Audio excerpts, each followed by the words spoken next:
All right, we're here with Dr. Scott Wilkerson to talk to us about his latest project, the libretto to an opera version of The Heart is a Lonely Hunter. Thanks for joining us, Dr. Wilkerson. How are you today? I'm very well. Thank you for having me. Well, let's just start off with a simple question. There might actually be some of our viewers who don't know what a libretto is. So why don't you explain that to us and then tell us how you got into doing the project? Sure. The word libretto is just Italian for little book. Think about a library or a libre. A libretto, it's just a diminutive little book. That's the origin, and all it means is the lyrics and the sort of arc of the story. It's the words the opera singers sing. It's the words the people on stage are singing, and it traces the story they're telling. Great. It's very like the book of a musical or the libretto of a musical. Sure. So how did this project come about? Been a long and complex process. I'll try to get it down to the essentials. 4 years ago, on the 100th anniversary of Carson McCullers' birthday, right? There was a centennial celebration that took place at the River Center involving music and opera scenes and just a kind of celebration of her life and of her interest in music. It was a co-produced program between the Carson McCullers Center for Writers and Musicians and the Schwab School of Music.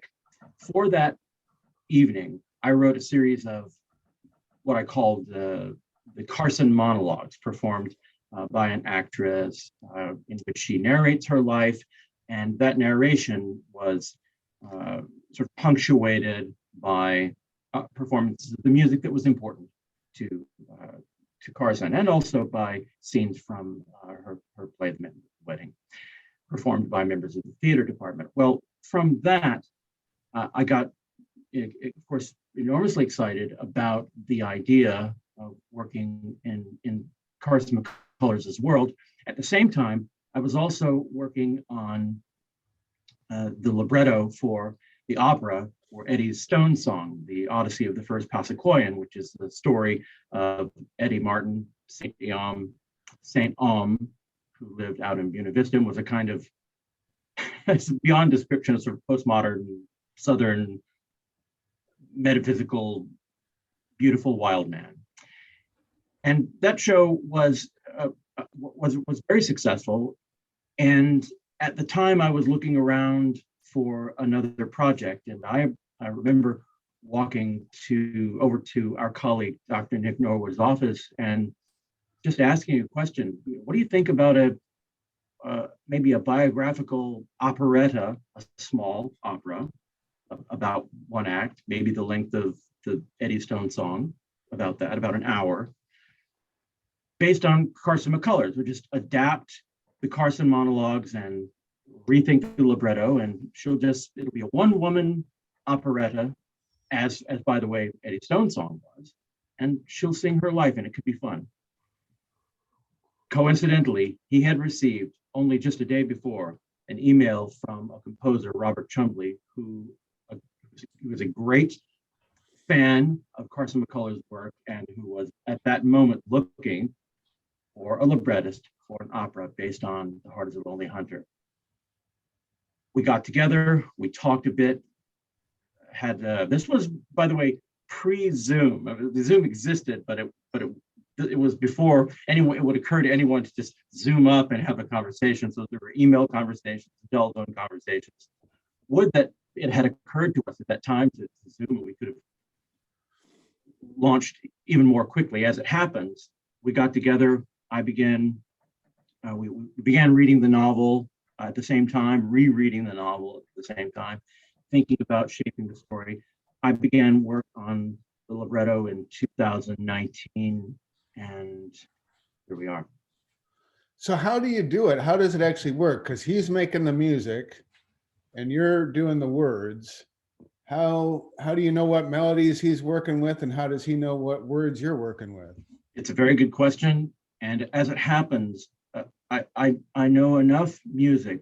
I mean, I read music well enough so that I could trace a rhythmic line and choose words that would match a rhythmic line, he's written. However, I'm not so good that I can read all of those complex melodies or all those complex rhythms or hear the melodies. Not that that would necessarily be important. I'm not saying it isn't for librettists. The better way, the way that he prefers, and thankfully is easier for me, is that I find the shape of a scene, and then moving away from the novel, meaning I don't use Carson McCullers' language, because you shouldn't out Faulkner Faulkner. You shouldn't even try it. I wouldn't even dare try to do the same kind of thing in libretto that McCullers is doing in prose. But I move, step away from the text a bit to think about what it might look like in an operatic setting, and then I write the words. And it takes a little bit of time, and I send them to Robert, who then sends back glorious music, making that libretto even better. That's amazing. So now it's premiering in early May. Tell us about that.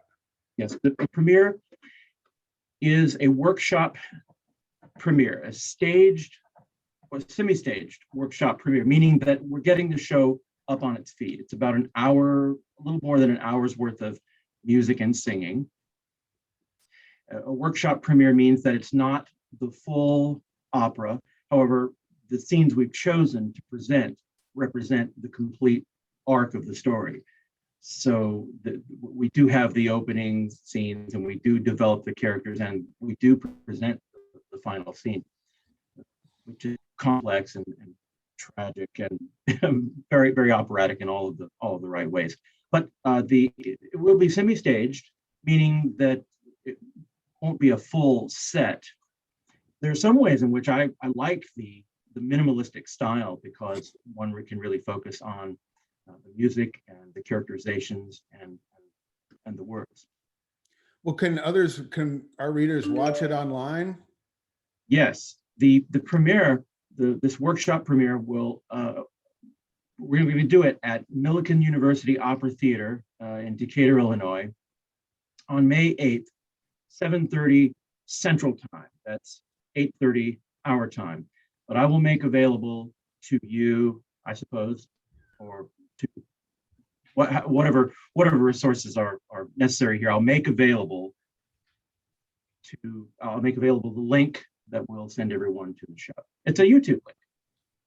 Great. And one other question, the book itself, it's, from what I remember, Carson McCullers structured it around the structure of a fugue, at least the beginning part of it, I remember reading. And then, so that, did the musical aspects of the work play into it? And then, of course, the main character is deaf. So that's interesting. How did you work with that in opera? Two more excellent questions. The first, regarding the structure, the fugue structure is a developmental pattern having that reaches back to a distant age in music, but essentially a Baroque style of increasingly complex musical development that rises to a certain kind of I guess, Aristotelian climax and then recedes back to the original materials. There is some of that in Robert Chumbley's score. It's harder to show, I think, in a strange way. It's harder to show, given the slightly fragmented form of this workshop premiere, but it's there. There's no question about it. Indeed, let me say that very much like Wagnerian leitmotifs, each character has a signature melodic line, and they interweave and braid together in a style that's very similar to the fugue style. Now, to the question of the deaf mute characters, John Singer and Spiros Antonopoulos. John Singer is the principal character here. The two main characters in our minds are Mick Kelly and John Singer, and it is the interaction between those two is particularly poignant and complicated. But the way we handle it is that in the opening scenes, when Spiros and Singer would be signing to each other, we have performers on stage, and then we have a voice off stage singing Singer's lines, so that the audience perceptually will get a sense that this performer on stage who has an instrument, who's playing an instrument, his instrument is a saxophone, that instrument will become Singer's voice. Later in the opera, we don't include the singer, at least at this stage of development. We don't include the singing voice, but rather only the supertitles or subtitles and the instrument. So it's experimental in that way, but we wanted to honor the important aspect of Singer's life is in that he cannot speak, and he cannot hear, and yet he's among the most communicative figures in the novel, so too in our opera, and he's the best listener in the whole novel and in our show too. That's awesome. I lied. That wasn't my last question. I have one other last question. What happens next? So this was a workshop. Is it going to eventually be all shown as a complete work? Well, I have to be a bit elusive on this point because art, but there are a couple of, well, let's just say there are a couple of respectable regional opera companies who've asked about the libretto and the score. So that is fantastic and so exciting. What a great project you've worked on. Thank you so much for sharing with us a little bit about how it went. We will provide the link here, and hopefully people will go over there and check it out. It's going to be a lot of fun. You don't have to know anything about opera. You don't have to be an opera fan. You don't have to know anything about the novel. It's all very clear, and it's a nice evening's entertainment. Excellent. Well, best of luck and break a leg, as they say. No, thank you.